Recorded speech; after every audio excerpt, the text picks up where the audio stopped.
Welcome to Gamage Facts. Today we look at which assassin is best at being an assassin. We're not ranking our list by how much we like them, but simply by which ones are good at their job and which ones aren't. Before we begin, we'll be releasing new content throughout the week, so subscribe and ring the bell to be notified of our latest videos. Cassandra and Alexio's Assassin's Creed Odyssey. Cyclops has a message for although both are great characters and Cassandra has been very popular since her initial reveal, there's no denying that neither of them is a very good assassin. Odyssey was criticized by many for deviating too far from the AC formula, and many said it was a great game, but it wasn't an Assassin's Creed game. The biggest problem is that you can't assassinate anyone who isn't a generic low-level enemy. Even brute enemies have enough HP to withstand an attack, and you almost certainly have to fight these cultists head-on, and they don't even have a hidden blade, though we can forgive that a bit, because the game before the creation of the hidden Aveir. Assassin's Creed Valhalla. You have piqued my curiosity, brother. What is it? Still not drink first. The game has brought back the ability to turn on or off instant assassinations, which was both a great accessibility option and a great way to win back AC purists, but you still have the problem that Aveir isn't really an assassin. Even if it turns out that they're inherently connected to the story, they spend most of the game as a Viking trying to build a village, and it's this motivation that drives much of the action at the beginning. Even though the iconic hidden blade returns after a conspicuous absence, a board doesn't carry it. If you want, you can play through the whole game without using it.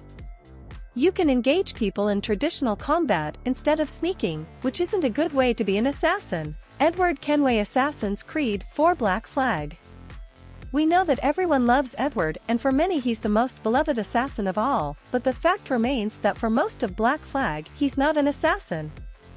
It turns out that many of his pirate allies are working with the Brotherhood, but the game begins with him hunting down and killing one of the few real assassins we meet and stealing his dirty clothes, although there were many annoying tailing missions and sections where you had to crawl through tall grass. Black Flag marked the beginning of Ubisoft's departure from the AC formula. It's hard to be a stealth assassin when you're sailing on a pirate ship and stealing plunder from Europe's largest fleets.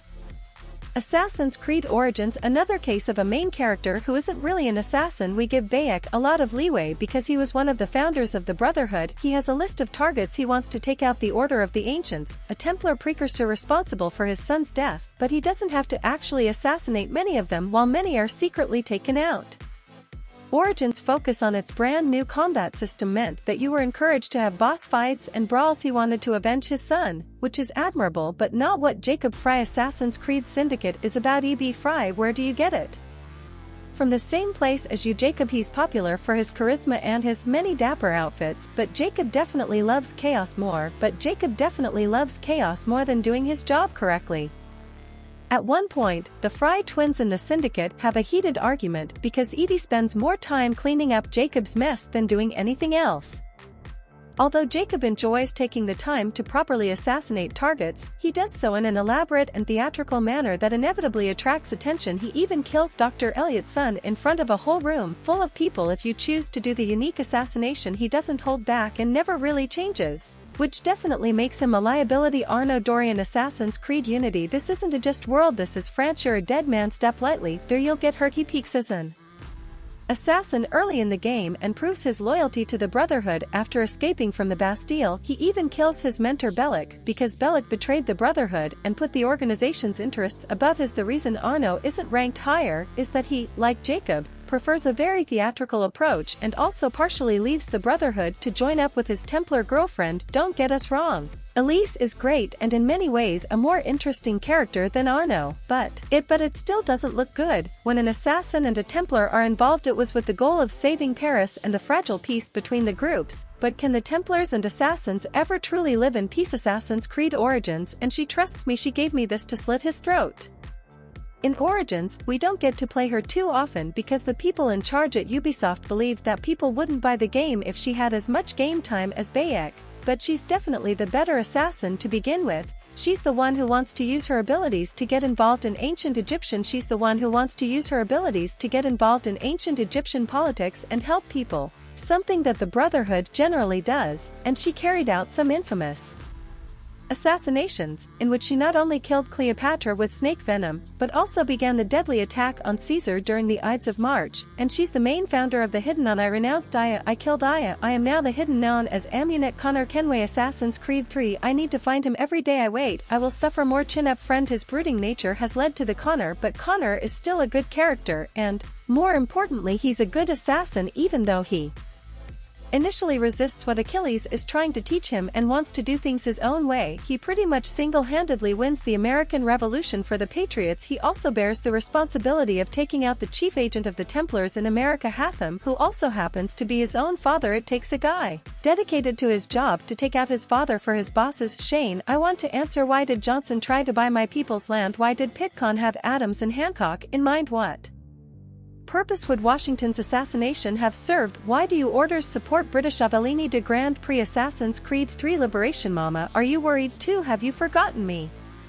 Or are you gone? She's often forgotten in the Assassin series, but she has some unique traits that make her one of the most effective agents of the Brotherhood in the entire franchise, namely that she can wear a variety of disguises. Some other characters like Ezio wear disguises in some missions, but Avellini can regularly change her disguises. To manipulate the rigid class system of New Orleans, there are three main disguises. The assassin disguise, slave disguise, and the lady disguise, and each has some advantages and disadvantages. The lady disguise cannot use all weapons, but she can go there where assassins and slaves can't go, and vice versa. It adds an extra layer to the liberation that is often overlooked and shows Avellini's dedication to the cause. What do you know about Rafael Joaquin de Ferreira? I'm afraid he's not invited. Evie Fry, Assassin's Creed Syndicate of the two Fry twins. Evie is the one who takes her duties as an assassin deadly seriously.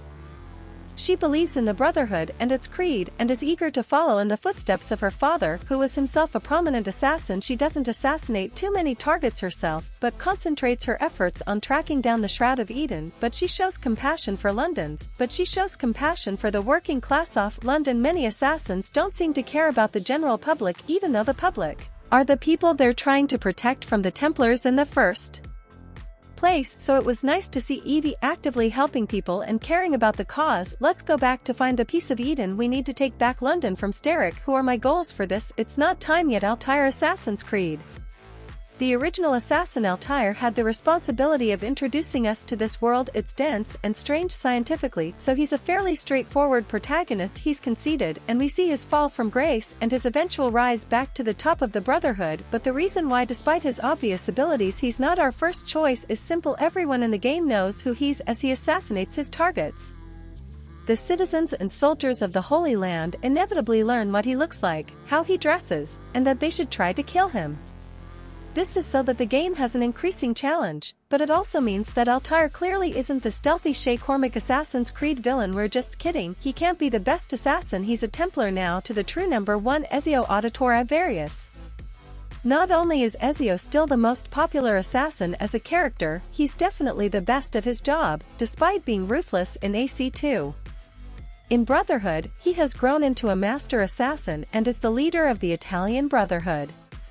He spends his time evenly between hunting down pieces of Eden and pursuing the Borges. Much of Revelations focuses on Ezio trying to understand more of Altair's legacy and assassin history. Ezio is also the only assassin we see training new recruits in a minigame and the Brotherhood and assassinating his big targets without being seen. He's the most professional of them all. Gamage facts and subscribe to the page to be informed about our latest videos.